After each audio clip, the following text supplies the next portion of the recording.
Ya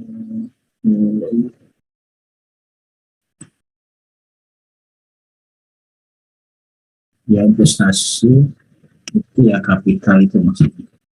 Jadi ini fixed cost,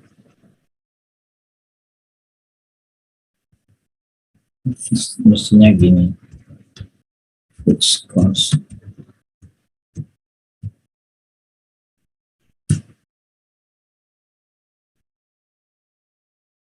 Ya, tadi kapital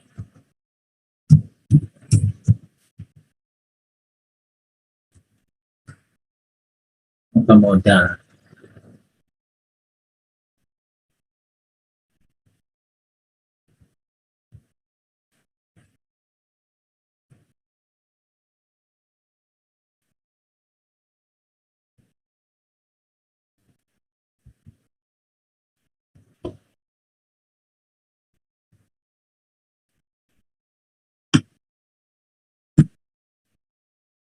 Ya, yes, ya saya investasi atau modal investasi.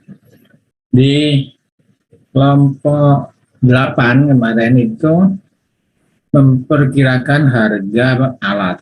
Ya, jadi harga alat itu sebagian dari fixed cost. Ya, sebagian dari fixed cost. Jadi di dalam memperkirakan harga pabrik itu ada beberapa level ya, atau ada beberapa tingkatan.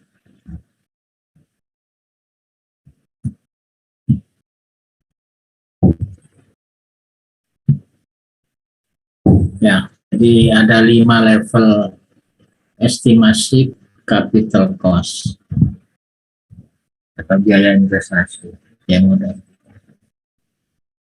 Jadi yang pertama adalah order of magnitude estimate, ratio estimate.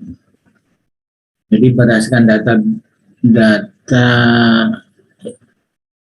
biaya atau cost, capital cost yang terdahulu untuk proses yang serupa. Yang saya ceritakan misalkan mau bangun pabrik semen, berdasarkan pabrik semen yang sudah dibangun misalkan 5 tahun yang lalu gitu ya.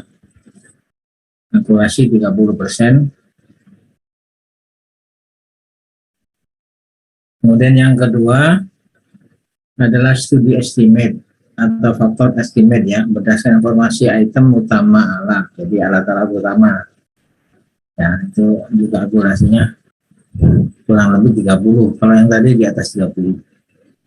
Terus kemudian preliminary estimate. Ya. Jadi budget authorization estimate, scope estimate ya. Data yang memadai sehingga estimate dianggarkan.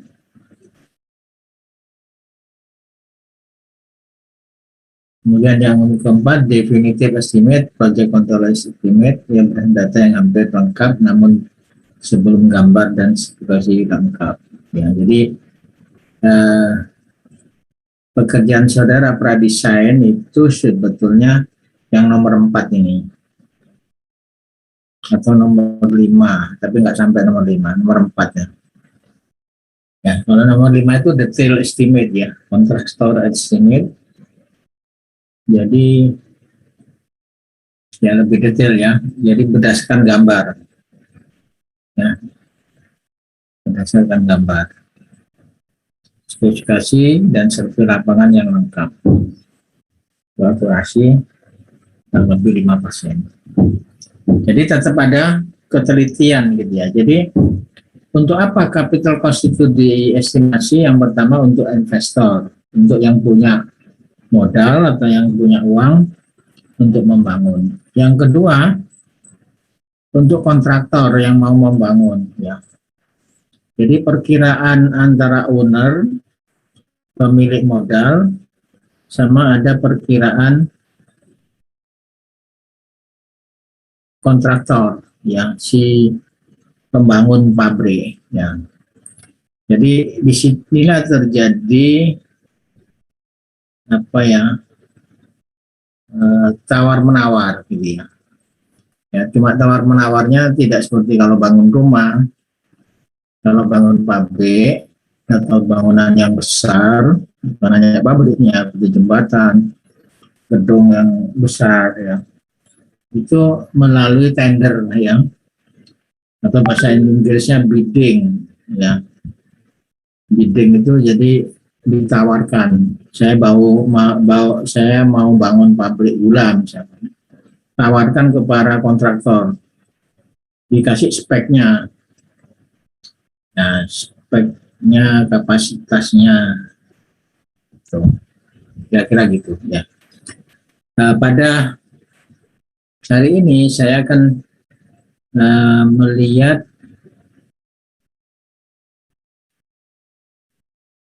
dari seperti detail estimate, tapi bukan detail estimate, tapi memperkirakan biaya modal, ya, ya memperkirakan biaya modal. Karena biaya modal itu terdiri dari untuk investasi peralatan dan untuk biaya operasi. Ya.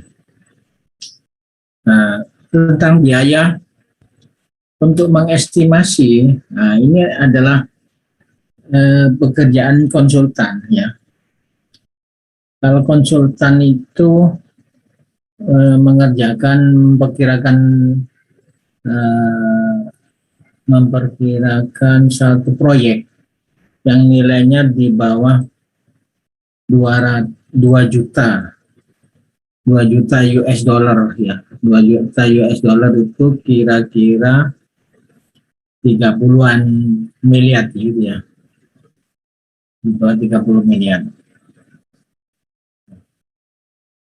Itu biayanya kalau memprediksi order magnitude, jadi itu cuma 3.000 ya. 3.000 dolar ya. 3.000 dolar itu cuma berapa? 5 juta. Cuma 5 juta. Ya, kalau studi estimate itu bisa 20.000 US dollar ya. Jadi 20 kalikan 5 minus 300-an ya. Iya, atau 30 jutaan. 30 jutaan. Kemudian demikian juga meningkat ya, preliminary estimate 50.000, 50 juta, 750 juta, ya hampir 1 M ya. Ya, definitive estimate 1 M. Detail estimate itu 2 M. Kira-kira itu biayanya. Jadi 2 M terhadap 30 M ya. Berapa persen kira-kira? Ya, sampai 10%. Nah, itulah juga biaya konsultan ya. Jadi kalau saudara ingin tahu berapa konsultan itu dibayar, itu kira-kira seperti ini gitu ya. Kalau proyeknya lebih tinggi, misalkan dari 2 sampai 10 ribu, di atas 20 ribu, nah itu meningkat sampai kedua kalinya ya, kedua kalinya. Kalau di atas lebih mahal lagi, 10 sampai 100, ya dua kalinya ya, dua kalinya dari yang 10 tadi. Itu untuk biaya mengestimasi aja ya. Tidak ada biaya biaya konsultan, untuk membayari konsultan aja, konsultan perencana. Jadi kerjaan teknik kimia ya salah satunya di konsultan perencana, jadi bisa memperkirakan biaya harga pabrik ya, investasi pabrik berapa investasinya itu ya. Nah ini ada kurva ya, makin akurat ya, makin akurat estimasinya, makin besar biayanya. Gitu. Kira-kira gitu ya.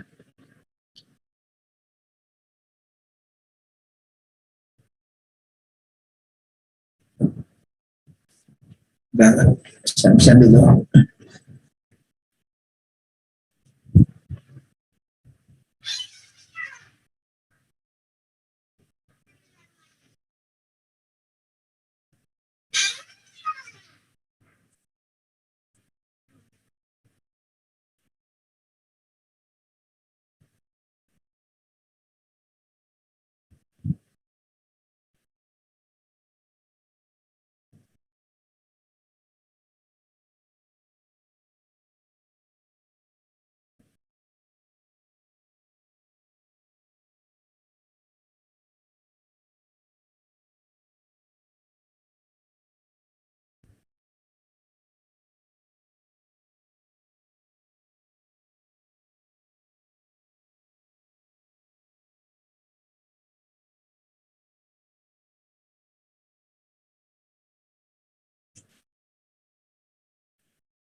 Ya, sampai di sini ada pertanyaan mungkin? Saya izin bertanya, Prof. Ya, silakan. Saya masih kurang paham. Jadi, apakah suatu saat pembangunan pabrik itu pasti melewati 5 level estimasi capital cost tadi, Prof? Apa hanya salah satu? Oh gitu. Jadi biasanya gini, biasanya investor itu ada yang investor yang sudah pengalaman, ada investor yang baru gitu ya. Misalkan orang baru punya uang gitu ya, mungkin uang dari warisan atau uang dari mana gitu ya. Dia ingin menginvestasikan untuk membangun satu pabrik. Maka tahap awal adalah di level pertama dulu. Supaya tahu uangnya itu bisa dipakai untuk bangun pabrik apa. Atau dia misalkan ingin membangun pabrik semen gitu, apakah uangnya itu kira-kira cukup apa enggak gitu. Nah, jadi level itu tidak perlu dilalui semua. Jadi level pertama itu hanya untuk orang yang belum banyak pengalaman. Tapi buat perusahaan, misalkan semen Gresik yang mau bangun pabrik baru, nah dia tidak perlu ya tidak perlu melalui level-level itu, cukup yang terakhir atau yang nomor 4, nomor 5, kira-kira di situ. Ya. Jadi tidak harus dilalui semua, cuma itu perkiraan. Jadi tergantung ya investornya, pengalaman investornya. Ya. Jadi kalau investor pengalaman level 1 itu sudah bisa dihitung sendiri istilahnya gitu. Ya. Ya, jadi itu level itu menunjukkan ke tingkat ketelitian, ya, tingkat ketelitian memperkirakan harga atau kapital atau modal untuk suatu pabrik gitu. Ya. Seperti misalkan saudara bangun rumah, ya, bangun rumah itu gimana kira-kira memperkirakan kebutuhan biayanya gitu. Kalau rumahnya sih rumah-rumah standar kayak rumah RSS misalkan itu mudah gitu ya, itu mudah. Jadi ada hitungan yang sangat mudah, atau lihat brosur rumah yang sejenis atau tempatnya yang lokasi sama mudah. Tapi kalau misalkan rumahnya itu besar atau satu gedung bertingkat misalkan, itu gimana kira-kira ngitungnya? Ya, kan itu harus eh, kalau gedungnya sama ya, misalkan bangun asrama lagi sebelahnya, tapi modelnya sama, bentuknya sama, itu kan bisa ngambil data yang pertama gitu ya. Nah, tapi kalau tidak ada, ya paling enggak ya level level 3, level 4 itu harus dilakukan lebih dulu gitu ya. Jadi itu tidak harus semua dilalui, tapi biasanya cuma satu atau dua yang dipakai ya. Ya.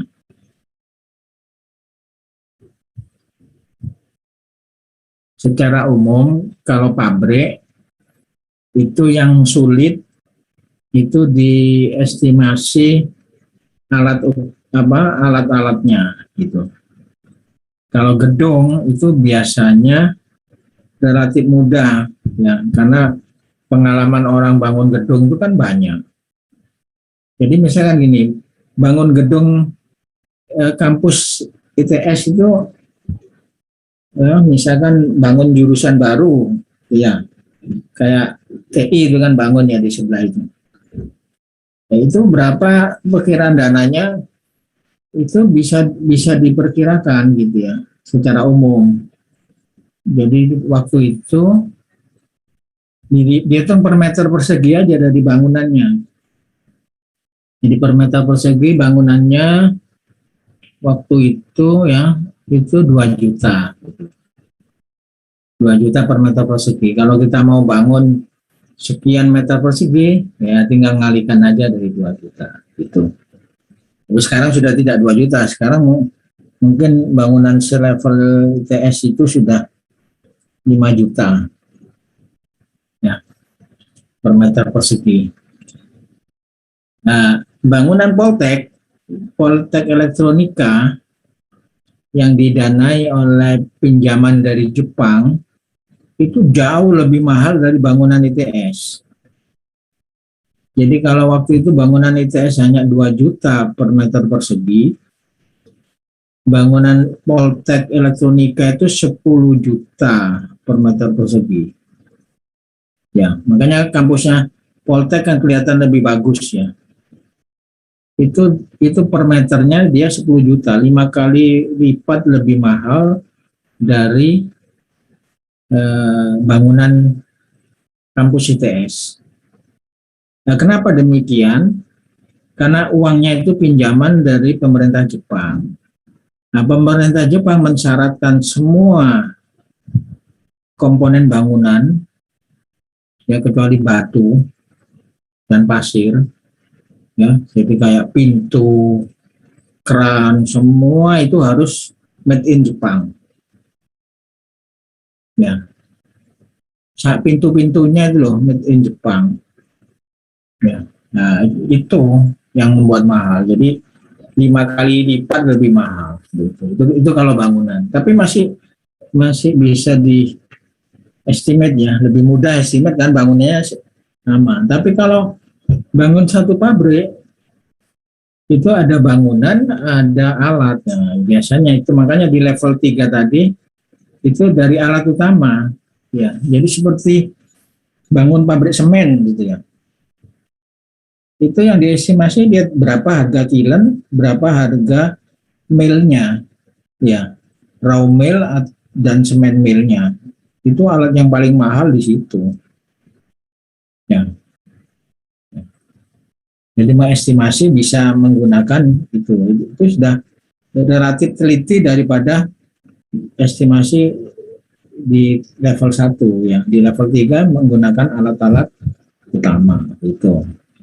Ya, itu kira-kira ya.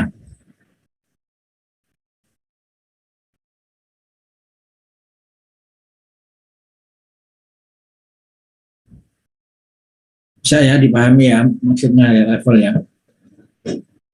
Ya sudah, Prof. Terima kasih, Prof. Ya, sekarang saya lanjutkan. Nah, karena yang kita akan bicarakan ke level 4 atau level 5 Berarti kita harus detail ya. Nah, detail capital cost itu adalah modal yang diperlukan untuk mendirikan pabrik. Jadi pengertian mendirikan pabrik itu bukan hanya membangun pabrik ya. Beda dengan membangun rumah. Kalau membangun rumah ya biaya sampai rumah jadi, serah terima gitu. Kalau ini tidak cukup ya. Jadi sampai pabrik jalan. Itu bedanya ya. Kalau sampai pabrik jalan ya dan menguntungkan gitu ya. Itu kan harus ada biaya untuk bangunannya, peralatannya, tapi berapa modal kerjanya ya. Kan harus dites. Untuk ngetes harus ada bahan baku. Nah, berarti harus beli bahan baku sampai pabrik itu jalan. Nah, jadi penyerahan itu namanya commissioning ya. Commissioning ya. Kan ada EPR kan. Ya. Engineering Procurement, EPC maksudnya. C-nya itu commissioning ya. Jadi penyerahan commissioningnya kalau rumah cuma menyerahkan kunci rumahnya jadi. Tapi kalau pabrik commissioningnya itu sampai pabriknya jalan, bukan pabriknya jadi. Ya. Sampai pabriknya jalan. Jadi di sini harus dihitung ya. Ya. Jadi pabrik jalan itu maksudnya apa? Ya sudah ada karyawannya, ada rekrutmen karyawan, ya, ada direkturnya, ya. Itu semua harus diperkirakan. Jadi memperkirakan biaya karyawannya berapa, gajinya berapa, gaji direkturnya berapa. Nah itu masuk di capital cost, ya. Itu bedanya bangun rumah sama bangun pabrik. Ya, jadi capital cost itu terdiri dari biaya tetap atau fixed cost sama modal kerja atau working capital. Jadi yang disebut fixed cost itu bisa lahan dan pengembangannya. Ya, di lahan dan pengembangannya itu maksudnya tanah yang sudah diuruk, sudah di fondasi, sudah ditata. Nah, itu lahan dan bangunan, dan kemudian ditambah bangunan-bangunan gitu ya. Nah, terus desain pabrik ya. Jadi desain pabriknya itu masuk biaya cost. Jadi termasuk tadi ya, biaya desain pembelian alat ya. Terus pembangunannya ya, pembangunan pabrik itu namanya ereksi ya. Itu pembangunan pabrik atau mendirikan pabrik dan bangunannya. Dan kontingensi. Kontingensi itu apa? Biaya-biaya lain yang tidak terduga ya. Nah, itu adalah fixed cost. Kemudian working capital adalah starting up produksi. Jadi biaya manufaktur di bulan-bulan awal produksi. Ya. Jadi working capital itu hanya untuk misalkan untuk produksi 1 bulan atau 2 bulan gitu kira-kira gitu. Jadi untuk memproduksi itu kan butuh apa saja ya, butuh bahan baku, ya butuh karyawannya, butuh operatornya, butuh semuanya. Jadi termasuk di working capital ya.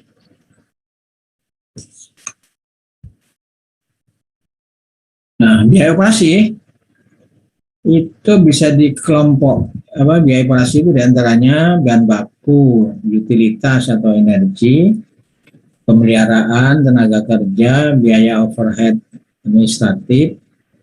Yang biaya overhead itu apa? Biaya misalkan perizinan, biaya license, biaya sewa, macam-macam ya, disebut overhead ya. Biaya pemasaran, biaya provisi ya. Provisi itu ya ongkos-ongkos yang lain ya, dan lain-lain itu biaya secara umum itu biaya operasi itu terbagi menjadi, ya ada yang mengelompokkan dua, ada yang mengelompokkan tiga, ya, yang biaya tetap, ya. Jadi biaya tetap itu adalah biaya yang tidak berhubungan dengan laju produksi atau kapasitas produksi. Jadi kalau pabrik itu tidak jalan, ya, belum jalan, biaya itu sudah keluar. Seperti gaji karyawan itu kan harus dibayar walaupun pabriknya belum jalan. Ya, terus sewa-sewa, pokoknya sesuatu yang pabrik belum jalan. Nah, kalau biaya variabel itu proporsional dengan laju produksi. Maksudnya apa?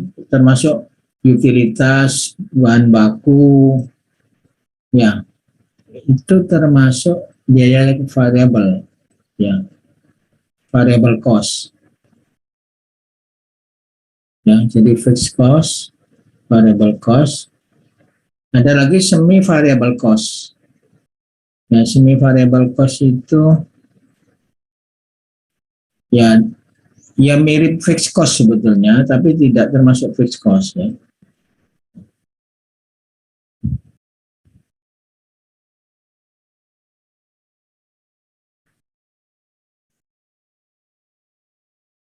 Atau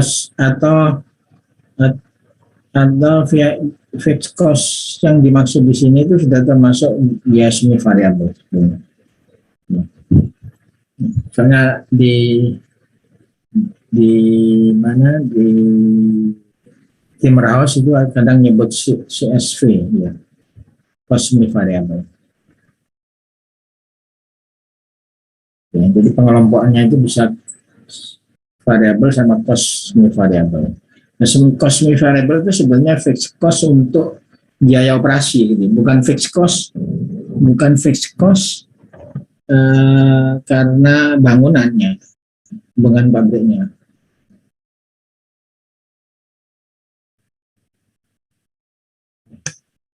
Ada satu lagi namanya, istilahnya depresiasi itu nanti menjadi ya, biaya tetap, ya. Jadi biaya tetap itu tidak berhubungan dengan laju produksi, ya, capital charge. Nah, ini yang saya maksud tadi, ya. Biaya tetap itu capital charge. Nah, capital charge, kemudian ada gaji, asuransi, pemeliharaan produk, pajaknya. Jadi fixed cost-nya itu capital charge itu, sedangkan gaji, asuransi, pemeliharaan periodik, pajak itu termasuk semi variabel tadi, ya. Jadi semi variabel itu sering masuk di biaya tetap, ya, masuk di biaya tetap kelompokannya. Kemudian biaya variabel itu proporsional bahan baku, bahan kimia, utilitas, transportasi, royalti, biaya pemeliharaan, masuk biaya cost itu. Kemudian, nah, jadi setelah kita tahu biaya-biaya ini, coba dibayangkan kalau kita punya modal, ya, capital cost, setelah kita investasikan itu kan nanti akan jadi bangunan pabrik, mesin-mesin dan bangunannya, semua karyawannya, itu kan menghasilkan uang, ya, menghasilkan uang dari produk yang dijual. Tapi ada pemasukan, ada pengeluaran, ya, gaji karyawan, bayar royalti, bayaran setelah pabrik sudah jalan, gitu. Setelah pabrik sudah jalan, artinya ini kita harus hitung aliran kas-nya. Ya, aliran kas-nya itu kita sebut dengan cash flow, ya. Jadi elemen penyusunnya adalah capital source and sink. Apa sink itu?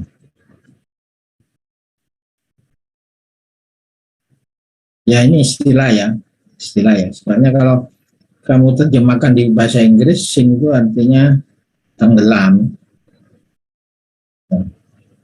Yang dimaksud bukan di sini, ya. Jadi SING itu menyangkut biaya-biaya, gitu ya. Ya. Total capital investment operating cost. Kemudian keuntungan ya, menghitung various elemen biaya terhadap waktu. Nah, itu di apa? Di Timber House diberi skema seperti ini. Jadi kalau kita punya modal, ya, modal itu untuk apa? Ya, untuk mendirikan pabrik, fixed capital, sama untuk working capital. Ya. Jadi kalau pabriknya sudah jalan, ya, nah, uang ini kan asalnya bisa dari pinjaman, ya, bisa dari modal lain, ya, bisa dari stok. Apa stok itu? Ada yang tahu stok? Stok yang dimaksud di sini apa?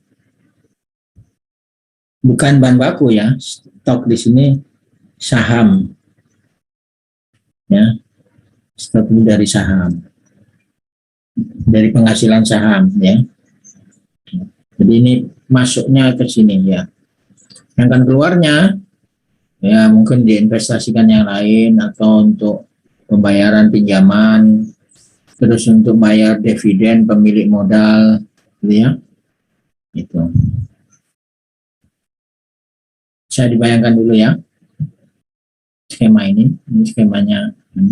Nah, fixed capital, coba bayangkan ya, fixed capital itu kayak misalkan saudara menginvestasikan beli sepeda motor atau beli mobil.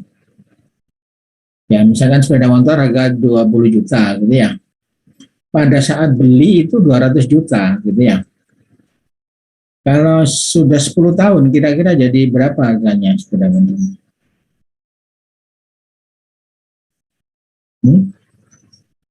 Jadi berapa? 5 juta atau tinggal 2 juta gitu ya. Nah, artinya apa? Sepeda motor tadi itu ada penurunan nilai. Pabrik juga gitu, ya. Pada saat bangun pabrik nilainya misalkan 1 triliun gitu ya. Kalau sudah 10 tahun atau 20 tahun jadi berapa? Nah, itu namanya depresiasi. Depresiasi itu adalah penurunan nilai. Jadi jadi uang kita yang tadi diinvestasikan itu kan berupa bangunan dan segalanya, tapi juga ada aliran uang masuk ya dari ini ya. Jadi working capital ini untuk operasi ya, tapi di dalam operasi itu ada uang masuk ya dari penjualan.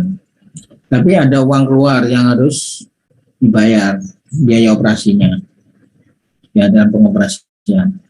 Nah, maka selisihnya kita dapat gross profit, keuntungan kotor, GP.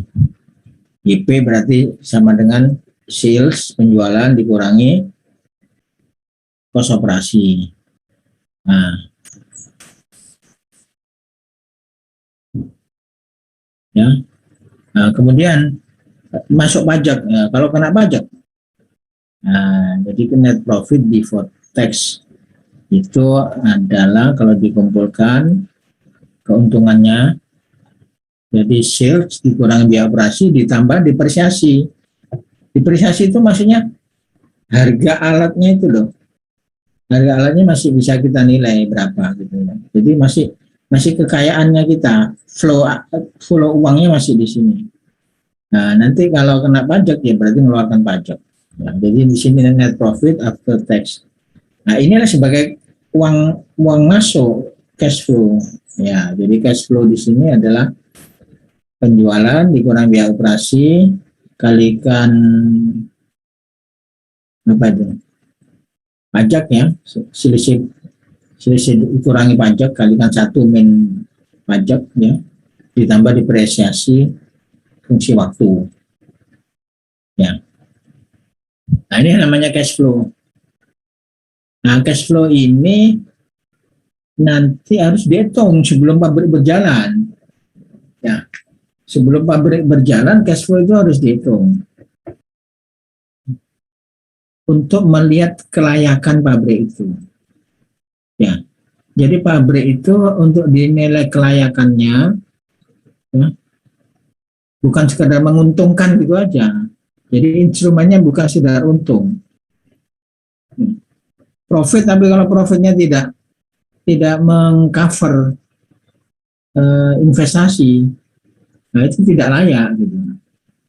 Apalagi rugi, kalau rugi sudah jelas tidak layak gitu.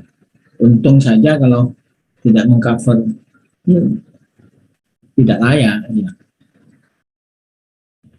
Seperti saudara misalkan jualan gitu ya, bikin kuliner jualan gitu ya. Itu kan ada apa? Ada penghasilan kotor, ya. Nah, penghasilan kotor itu kan harus dari keuntungan. Ya. Jadi untung itu belum tentu menguntungkan, ya, belum tentu menguntungkan. Keuntungan itu baru kasar, ini kan harus dipakai untuk apa? Bayar karyawannya, ya, potong operating cost-nya. Terus dipakai, keuntungan itu dipakai untuk seandainya alat atau peralatan yang dipakai itu harus nanti sekian tahun diperbarui gitu ya. Jadi keuntungan itu tidak sekedar untung aja. Oh sudah untung ini untung sudah, tidak cukup. Kata profit itu tidak cukup ya. Jadi profit itu nanti dibagi dua. Memang profit itu benar-benar ya, walaupun sudah net profit ya, net profit aja belum tentu, karena nanti dari net profit itu harus dialokasikan untuk pembaruan sarana atau peralatan yang baru gitu ya. Nah makanya ini ada cash flow gitu. Jadi itu kenapa harus ada cash flow. Kalau model lama ya pokoknya profit ya jalan gitu aja ya. Makanya banyak pengusaha-pengusaha bangkrut gitu ya, kuliner di Kepote itu bangkrut gitu ya. Itu awalnya kayaknya menguntungkan di Ruame gitu ya, Ruame sekali gitu ya, untung ya. Tapi dia tidak memperkirakan ya berapa dari keuntungannya itu yang dia harus bayar hutang, karena dia invest itu dari pinjaman kredit yang ada bunganya ya. Terus berapa yang harus disimpan untuk merenovasi bangunannya, merenovasi alat-alat yang dipakai. Nah, itu mereka tidak dihitung, pokoknya laris gitu aja, belum tentu menguntungkan. Oleh karena itu pabrik juga gitu, harus dihitung layak secara ekonomi gitu ya. Jadi layak secara ekonomi itu bukan hanya profit ya, tapi profit yang harus di apa, harus dihitung kembali. Nah, ini sekarang nanti ada namanya profitabilitas ya. Jadi investasi yang menguntungkan atau investasi yang layak ya, layak secara teknis ya karena bisa beroperasi, juga layak secara ekonomis gitu. Ya. Nah, ini rinciannya yang tadi ya. Tadi di grafik kan sudah ada tadi. Kemudian total capital investment ini sudah, operating cost sudah, prosedur perhitungan cash flow-nya. Ya, jadi pertama dihitung gross profit ya, sales penjualan dikurangi biaya operasi. Terus net profit before tax GP min D ya, atau sales dikurangi biaya koperasi dikurangi depresiasi. Ya, jadi depresiasi itu maksudnya penurunan harga alat. Jadi harus kita hitung sudah. Ya, penurunan harga alat. Net profit after tax, ya, kemudian kalikan tax. Ya, karena pajak cukup besar, pajak ya. Pajak itu cukup besar. Ya.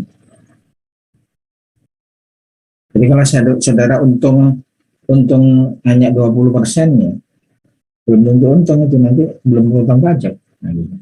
Nah, net cash flow jadi ini. Jadi ini aliran uang. Nah, itu nanti dihitung per bulan, dihitung per tahun. Nah, sampai akhir umur pabrik. Pabriknya umur berapa? 10 tahun. Ada yang pabrik yang umur 10 tahun, ada yang umur 20 tahun. Ya, ada yang umur 30 tahun. Dari mana tahunya? Ya dari pengalaman atau dari license-nya, atau kalau umur pabrikmu itu hanya 10 tahun misalkan gitu ya. Nah, itu cash flow-nya itu harus positif terus gitu ya. Minimal harus positif terus. Ya. Ya, positif saja masih belum tentu untung. Seberapa positif? Nah, itu maksudnya. Seberapa positif. Ya. Jadi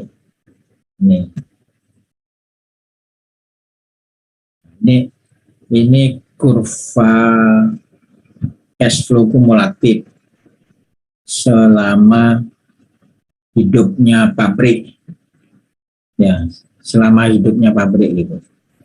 Jadi ini ada sumbu Y, sumbu X gitu ya. Sumbu X itu adalah waktu, sumbu Y itu berhubungan dengan cash flow-nya. Ya.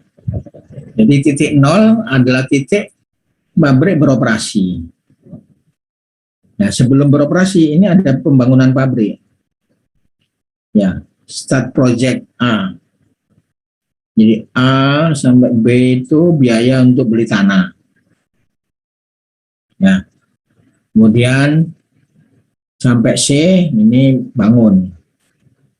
Ya, sampai jadi. C. Ini C di sini, D di sini ya. Nah, setelah itu baru jalan pabriknya. Nah, pabriknya jalan itu cash flow-nya baru mulai naik ke atas. Karena ada keuntungan, ada penghasilan. Ya, tapi belum balik modalnya. Ya, modalnya belum balik. Karena modalnya kan segini ini, sampai D sini. Working capital ditambah fixed cost-nya di sini. Ya. Nah, nanti kalau sudah balik, nah, berapa lamanya baliknya ini? Ini hampir 4 tahun ya. Hampir 4 tahun. Ini namanya payback time. Jadi waktu modal itu sudah kembali. Nah, kalau waktu modal kembali, nah ini kemungkinan setelah ini adalah keuntungan, benar-benar keuntungan. Ya. Nah, sini ada titik namanya break even point. Ya. Titik di mana pabrik masih belum untung dan belum rugi gitu. Masih pas. Nah, jadi nanti kalau jalan terus, nah ini baru cash flow-nya positif terus naik. Ya. Cash flow-nya positif terus sampai pabriknya berhenti, pabriknya mati atau umurnya sudah sampai ya sudah berakhir. Terus sisa apa kalau pabrik sudah tidak beroperasi? Yang sisa apa? Sisa apa? Tanahnya. Kalau pabriknya jadi apa? Jadi besi tua. Ya. Besi tua kan enggak ada harganya, kecil harganya. Ya. Ya, misalkan pompa 1 M itu kalau jadi besi tua paling hanya tinggal 1 juta. Ya. Nah, ini namanya salvage value gitu ya. Jadi sisa ya. Beda dengan rumah ya.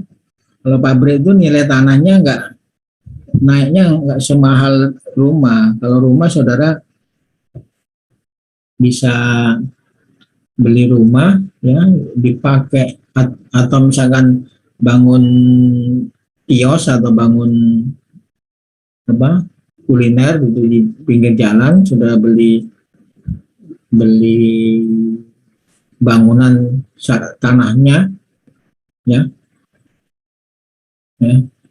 Jadi kalau usahanya mati ya atau berhenti gitu ya karena mungkin bangunannya sudah rusak gitu atau alat-alatnya sudah itu nilai propertinya lebih tinggi ya bahkan keuntungan dari kenaikan properti itu lebih tinggi dari keuntungan bisnis saudara ya itu bedanya. Makanya kalau kalau menurut para bisnismen McDonald itu sebenarnya bisnis bisnis ayam apa bisnis properti. Kalau dilihat dari sehari-harinya dia bisnis ayam. Ya, tapi sebenarnya dia itu bisnis properti dia.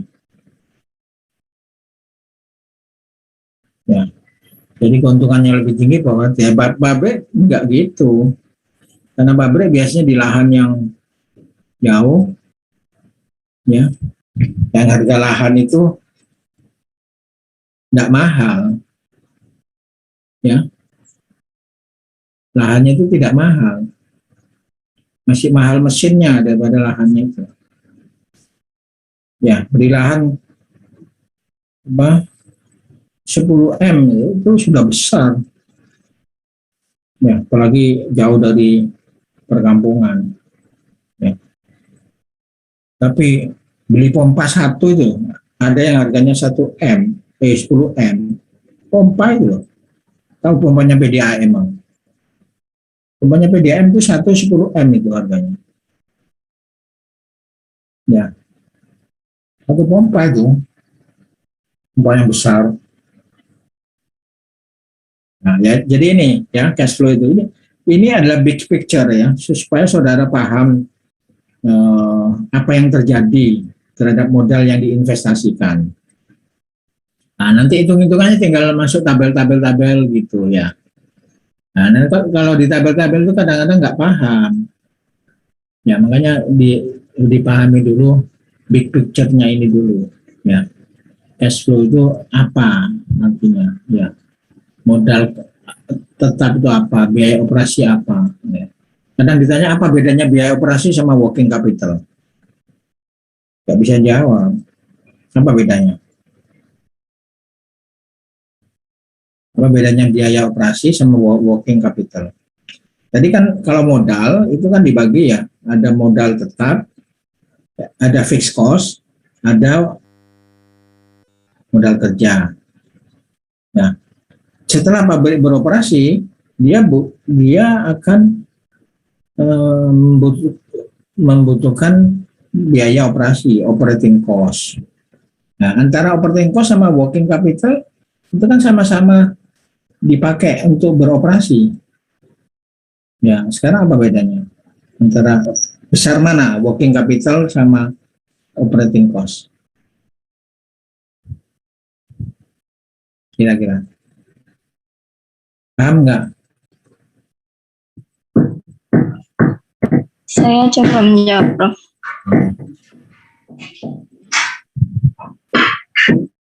Kalau yang working itu yang dikeluarkannya hanya di awal, tapi untuk berhubungan dengan operasi.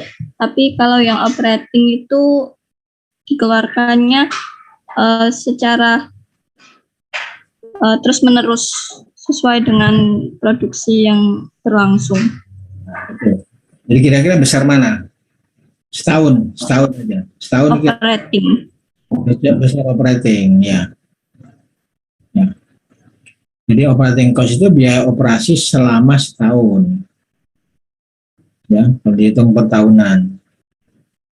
Kalau working capital itu hanya modal awal. Jadi minimal itu untuk beli bahan baku minimal ya. Minimal bahan baku 1 bulan, misalkan gitu. Jangan sampai working capitalnya terlalu kecil, nggak bisa dipakai bahan baku, cuma hanya bisa dipakai bahan baku 2 hari ya, itu kurang gitu ya. Kan untuk mengestimasi working capital itu pakai persentase sekian persen dari fixed capital. Ya, sedangkan kalau operating cost itu harus dirinci. Ya, kebutuhan bahan baku berapa, kebutuhan bayar karyawan berapa, bayar listrik, bayar air, semua gitu. Ya, ya, saya kira sudah paling tidak paham dulu pengertian fixed cost, working capital, ya, operating cost. Nah, baru nanti masuk di profitabilitas, ya. Nah, profitabilitas itu ada dua, ada yang model lama, ya, ada yang model baru, gitu.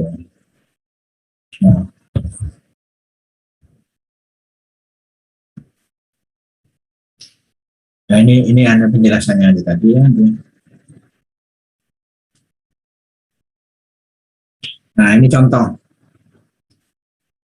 ya, pabrik baru untuk produk bahan kimia spesialis, nah khusus maksudnya ya, didesain dengan laju produksi 1.000 ton per tahun.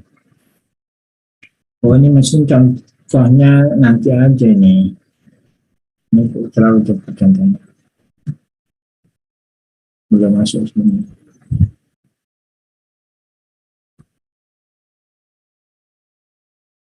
Ya, ini contohnya nanti aja. Nanti pindah aja contohnya.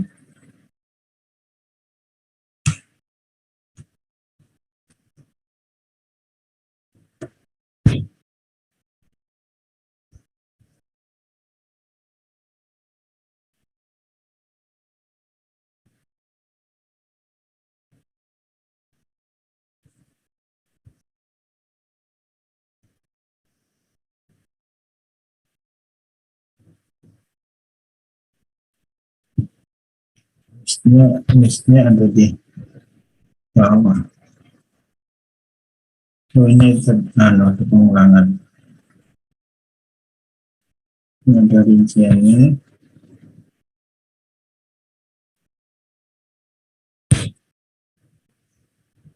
Nah, ini masuk di sini.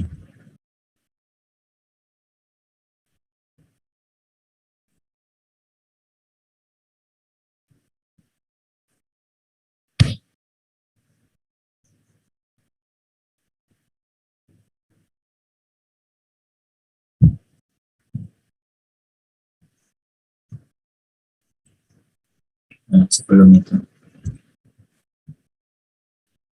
Nah, itu nanti aja.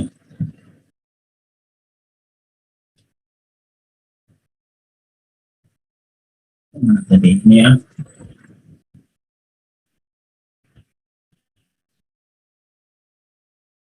Nah, ini istilah ya. Ada istilah tambahan grassroots plan, ya, pabrik yang dibangun di lokasi baru.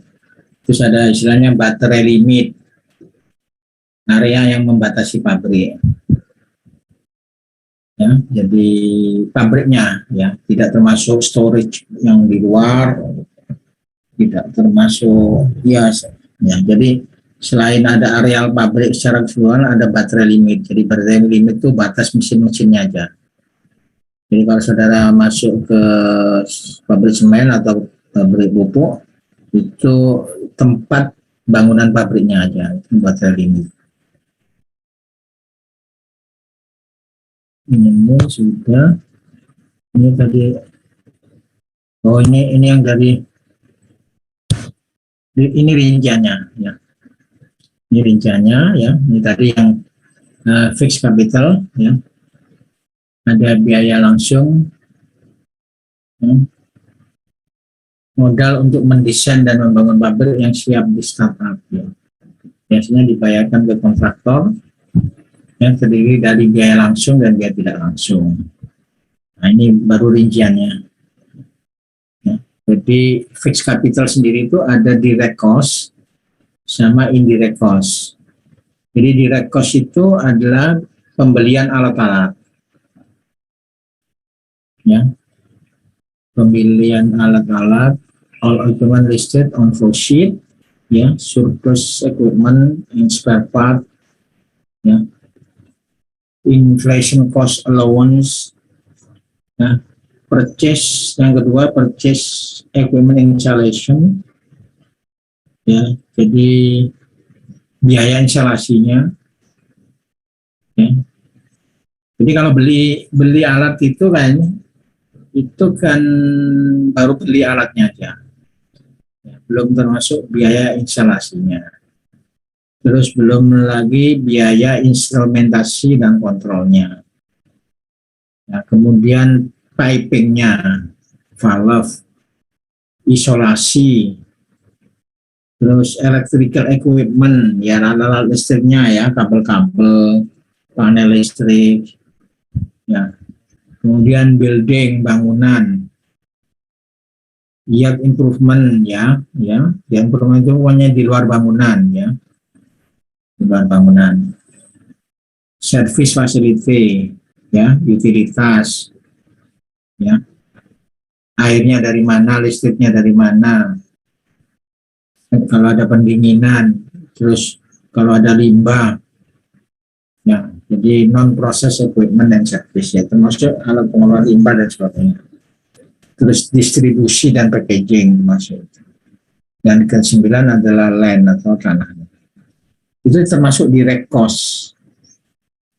Nah, yang indirect cost itu yang engineering and supervision, jadi membangun, biaya membangun dan supervisinya, ya, design and engineering fee, ya, tadi biaya tadi, ya, biaya ini, biaya membangunnya dan sebagainya, construction expense, ya, temporary construction personnel fee, contractor fee, contingency, ya, itu indirect.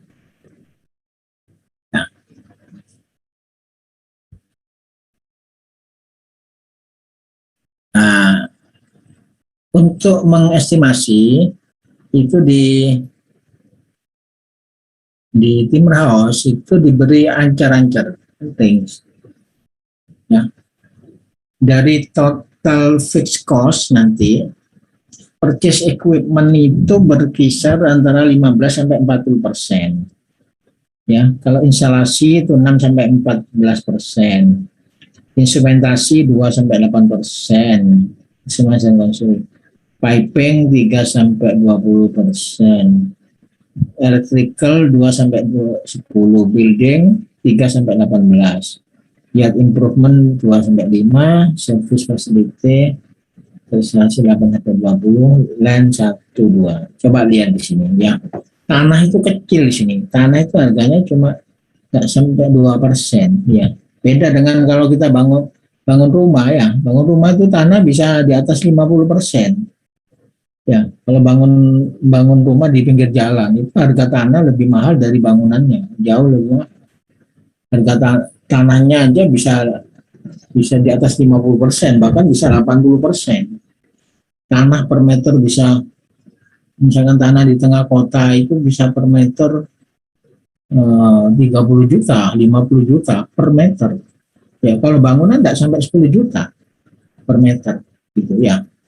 Beda dengan pabrik, ya, Pak. Kalau pabrik tanah itu kecil, hanya 1-2%. Yang paling mahal adalah equipment. Equipment aja bisa sampai 40%, 15-20%. Equipment yang belum diapa-apakan itu, ya. Kalau ditambah instalasi, instrumentasi, piping, kontrol, lah, itu sudah bisa mencapai berapa itu? 70%-an kira-kira gitu, ya.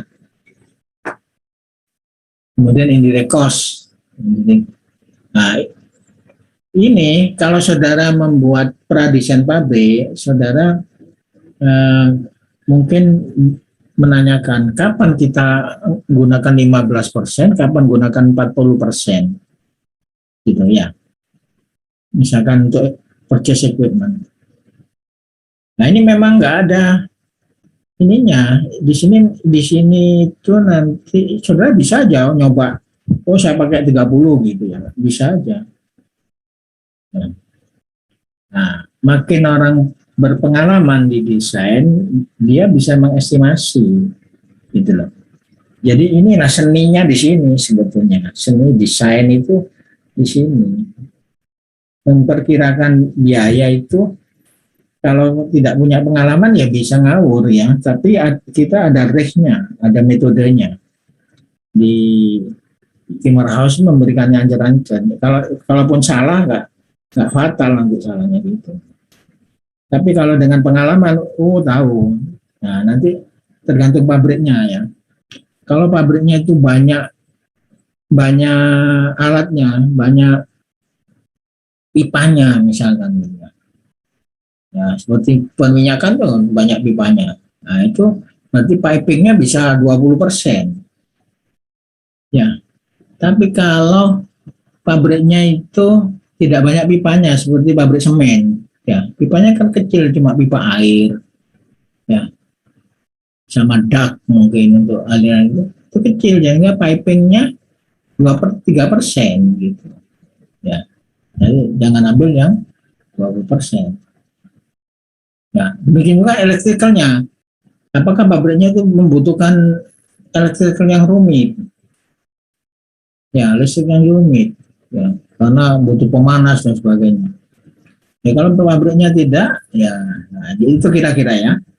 Jadi range itu eh, harus ada judgement namanya, judgement ya, mana pemilih. Mungkin kita belum punya judgement, tapi kalau judgement itu bisa diperoleh dari pengalaman, bisa dari contoh-contoh pabrik sebelumnya. Ya, pengkategorian pabrik, ada pabrik yang banyak pipanya, pabrik yang sedikit pipanya, banyak pabrik yang elektrikalnya sama yang enggak. Kira-kira begitu. Ya. Engineering juga engineering supervision gitu ya, construction expand dan sebagainya, itu cara. Ya, ada pertanyaan di sini. Ini termasuk bagian yang tidak mudah ya istilahnya ya. Kalau membuat analisa ekonomi kuncinya di sini gitu ya. Ya, apakah nanti jadi layak atau tidak itu ketepatan di dalam memilih angka-angka di sini ya. Ya. Jadi total direct cost itu bisa 2 kalinya dari purchase equipment gitu. Nah, padahal equipment kan sudah paling mahal gitu. Tapi total direct cost bisa 2 kalinya gitu.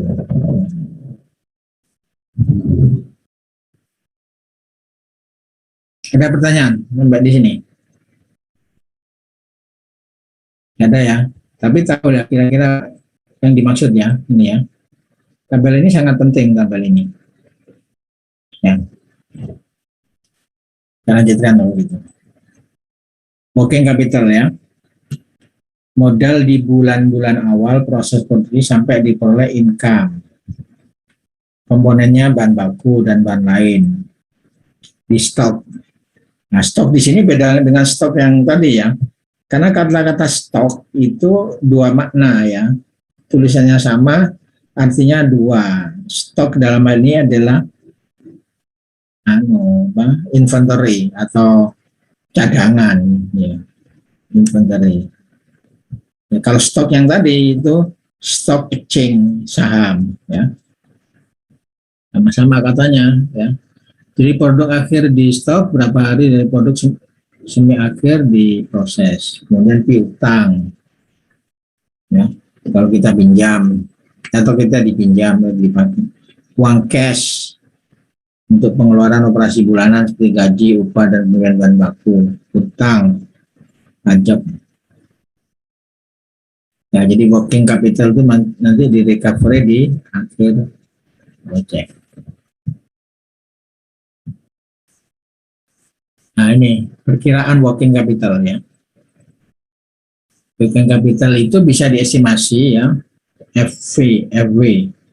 Ya, simbolnya ada yang pakai WC gitu ya, working capital, ada FW ya, FW itu sama dengan K kali FC. FC itu fixed cost tadi, ya K itu koefisien.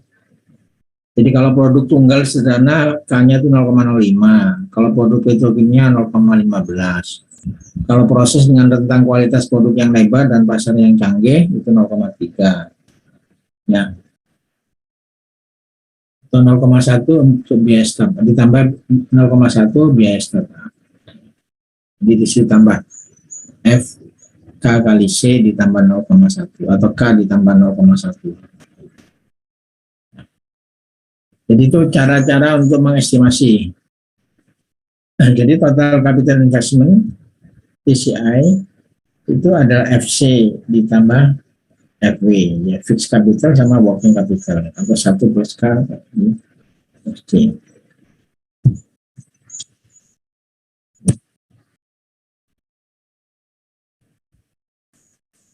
Ini ringkasannya. Ini ringkasan yang di atas tadi.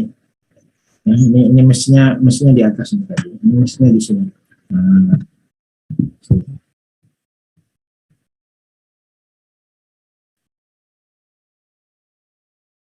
terus biaya konstruksi, ya, alat itu 61%, ereksi dan instalasi 12%, rekayasa gedung bahan tadi 2%. Ini sudah, ini ya. Nah, ini untuk memperkirakan ini lewat tadi sama dengan cost index. Nah, depresiasi ini saya tambahin ya. Pengertian tadi sudah saya jelaskan depresiasi. Jadi depresiasi itu adalah penurunan harga atau penurunan nilai dari peralatan. Jadi peralatan yang dipakai itu makin lama makin berkurang nilainya.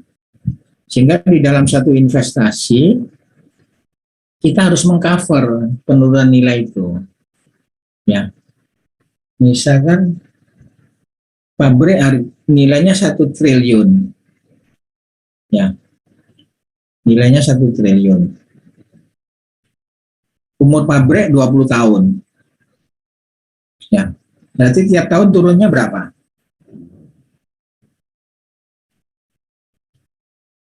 Satu triliun, umurnya 20 tahun. Berarti tiap tahun berapa berkurangnya? 1 triliun itu dari fixed cost-nya aja, bukan total investasinya ya. Jadi mungkin total investasinya 1,5 triliun, fixed cost-nya itu 1 triliun. Ya. Nah, ini depresiasinya itu dibagi umur pabriknya. Jadi 1 triliun dibagi 20 tahun, dibagi 20. 1 triliun dibagi 10 kan berapa? 100 miliar. 100 miliar dibagi 2. Jadi kira-kira penurunan nilai 50 miliar. Ya.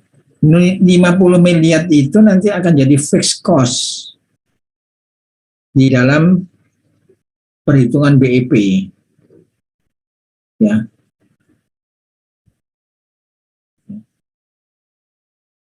Jadi ditambahkan sebagai fixed cost.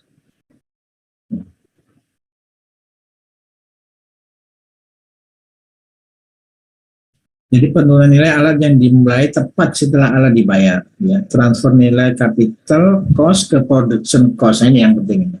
Jadi dia itu kan nilai modal, tapi dikonversi ke, bukan transfer isinya, konversi nilai ya. Kata-katanya kurang pas kalau transfer. Ini konversi nilai. Apa sih?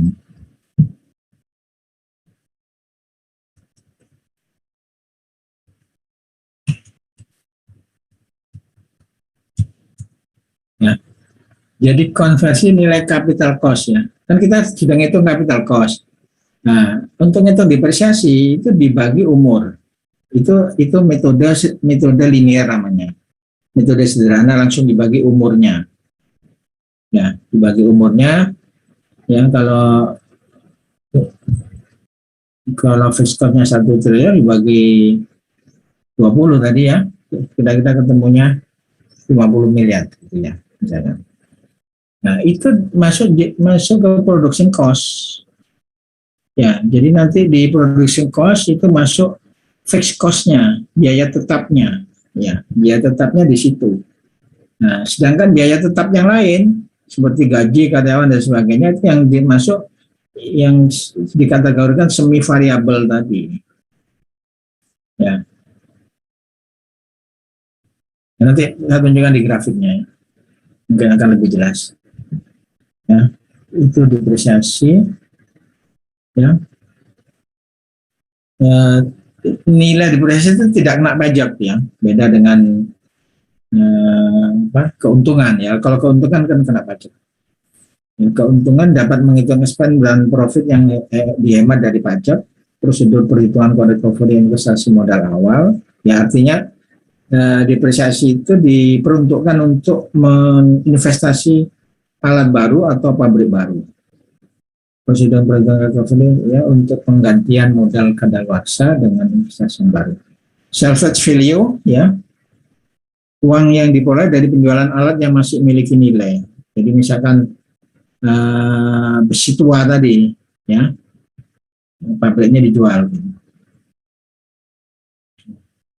Seperti pabrik semen di semen Gresik itu ya. Tahu ada yang rumahnya Gresik. Pabrik semennya masih ada apa enggak? Sudah tidak beroperasi, Pak. Apa sudah dibongkar? Padahal sudah nggak produksi itu, sudah ada beberapa tahun tidak produksi. Kenapa kok tidak dibongkar? Kenapa kok tidak dipindah gitu ya? Kok nggak pindah ke Tuban misalkan gitu? Ya karena sudah berumur gitu loh. Jadi kalau dipindah itu tambah rugi, biaya mindahnya itu lebih mahal daripada bangun pabrik baru. Makanya dibiarin sekarang jadi museum. Makanya banyak pabrik jadi museum. Ya, museum kan jadi ya nggak perlu kena biaya ini ya, atau dijual besi tua ya. Kalau jadi jual besi tua kan harganya kecil rendah. Nah, banyak museum ya. Tahu ada museum pabrik di mana ini saudara tahu? Pabrik semen di Padang yang pertama itu jadi Museum Semen Indonesia. Pabrik gula di Solo, itu ada museum pabrik gula di Indonesia. Pabrik minyak atsiri di Tawangmangu, Solo, itu jadi rumah atsiri. Itu juga museum itu. Hanya dikunjungi, nggak dioperasikan. Oh, pabrik itu gini. Kalau di Surabaya museum apa? Ada yang tahu? Museum rokok, Pak. Museum rokok. Ada lagi? Museum apa lagi? Museum kapal selam. Itu kan kapal selamnya kenapa kok nggak dijual besi tua aja gitu ya? Kalau kapal-kapal lain kan dijual ya, besi tuakan ya. Tapi kapal selam itu kan spesifik gitu ya. Jadi kalau dijadikan museum kan lebih keren gitu ya, bisa untuk pengetahuan anak-anak muda gitu. Kapal selam itu kayak gini, dalamnya kayak gini kan gitu ya. Jadi lebih berharga jadikan museum daripada dijual gitu ya. Itu termasuk salvage value ya. Uang yang diperoleh dari penjualan alat yang masih muda. Atau scrap value. Nah, scrap value itu nilai akhir manfaatnya namun tidak dapat dijual, hanya dibuang atau dibongkar, malah kena biaya bongkar nanti ya. Kalau di Indonesia itu service value itu, scrap value itu masih berharga. Contohnya apa? Kalau saudara punya mobil, mobil tua, sudah nggak beroperasi, ya, jadi apa? Jadi besi tua kan, masih laku dijual per kilo gitu ya. Kalau di Eropa, di Jepang nggak laku itu. Kalau buang mobil ya, mobil tua sudah nggak mau dipakai, itu buang, itu bayar 500 juta, 500 juta. 500.000, jadi 1 jutaan lah kira-kira. Buangnya itu, biaya buangnya itu, biaya tempat buangnya, bukan bawa buangnya. Jadi ada tempat pembuangan, nah itu bayar itu. Kayak buang sampah itu bayar. Buang sampahnya mobil itu bayar. Ya, buang sampahnya kapal itu bayar gitu loh. Makanya banyak sampah diekspor ke Indonesia. Ya, Indonesia itu pengimpor sampah. Sampah plastik, sampah mobil, ya, sampah kapal, semua diterima di Indonesia. Ya. Nah itu masuk scrap value. Ya. Oh ini waktunya sudah habis ini ya. Ya sudah sampai di sini aja. Dibaca lagi. Ya saya kira sampai kelewatan ini. Ya ini tinggal ada sedikit contoh terus. Cukup tabel-tabel ya, nanti kita lanjutkan minggu depan aja ya. Oke. Saya kira saya akhiri aja ya, atau sampai kelewatan waktunya, mohon maaf ini ya. Saya akhiri. Assalamualaikum warahmatullahi wabarakatuh. Waalaikumsalam warahmatullahi wabarakatuh. Terima kasih, Prof. Terima kasih, Prof. Terima kasih, Prof.